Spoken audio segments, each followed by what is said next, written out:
Les femmes de Côte d'Ivoire, avec à leur tête la première dame Dominique Ouattara, ce mardi à l'INJS dans la commune chic de Makori.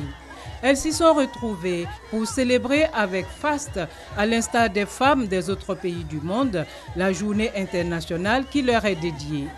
Un rendez-vous annuel qui est l'occasion pour tous, gouvernants, société civile et partenaires au développement, de dresser un bilan de la politique de promotion de la femme, de réorienter et renforcer les actions, mais aussi et surtout de magnifier le courage et la détermination des femmes qui contribuent à tous les niveaux au développement de la Côte d'Ivoire. Le président de la République, Alassane Ouattara, qui a fait de la promotion de la femme l'une des 5 priorités de son second mandat, est venu apporter son soutien et ses encouragements non seulement à son épouse, mais aussi à toutes les femmes de Côte d'Ivoire. Pour le maire de Makori, Abi Raoul, le thème choisi, l'autonomisation de la femme, défis et opportunités pour l'épanouissement de la famille, cadre justement avec les actions menées par le couple présidentiel. Le FACI, qui à ce jour a permis d'autonomiser des milliers de femmes dans toutes les régions de Côte d'Ivoire. Honneur et gloire à vous, femmes au grand cœur. Le deuxième volet du thème national est l'épanouissement de la famille. Réel défi pour vous, Madame la Première Dame, et à ce titre, vous pilotez avec brio le comité de lutte contre le travail des enfants. Si la femme et l'enfant se portent bien, la nation ne peut que mieux se porter. Honneur et gloire à vous, femmes au grand cœur. Sur la question de l'autonomisation de la femme, la ministre de la Promotion de la femme, de la famille et de la protection de l'enfant, Efrazi Yao, s'est félicitée des nombreuses avancées réalisées par la Côte d'Ivoire.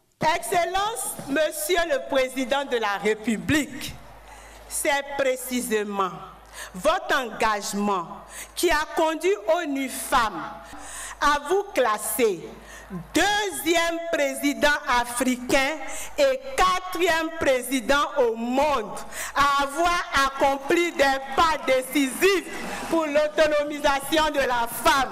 Monsieur le Président, les femmes de Côte d'Ivoire vous saluent. Hommage à vous, défenseurs de la femme ivoirienne. De plus, nous avons déclaré notre première dame experte internationale en autonomisation de la femme. Lorsqu'elle se trouve en face de femmes démunies, elle leur apporte des produits de première nécessité, des vivres, pour qu'elles puissent retrouver leur dignité. Ça, c'est le genre. Deuxième élément, quand elle est en face des femmes qui veulent mener des actions pour sortir de la pauvreté, la première dame leur accorde des prêts, dont le FAFSI, pour qu'elles soient autonomes. La première dame de Côte d'Ivoire, ambassadrice idéale pour l'autonomisation de la femme, avec notamment le FAFSI, l'hôpital mère-enfant de Bingerville, sans oublier les nombreuses actions en faveur des plus démunis, s'est félicitée des efforts fournis par les femmes de Côte d'Ivoire pour leur épanouissement. Depuis 1977, l'Organisation des Nations Unies a choisi la date du 8 mars pour célébrer la femme partout dans le monde. Cette journée permet d'assurer un suivi progressif de l'amélioration de la condition de la femme et de mesurer son implication dans l'évolution de l'humanité. C'est également l'occasion pour nous, femmes de Côte d'Ivoire, de rendre conscience des défis qu'il reste à relever, ainsi que des opportunités qui nous sont offertes pour nous réaliser. Chacune d'entre nous a son rôle à jouer dans la construction de notre pays pour les générations futures.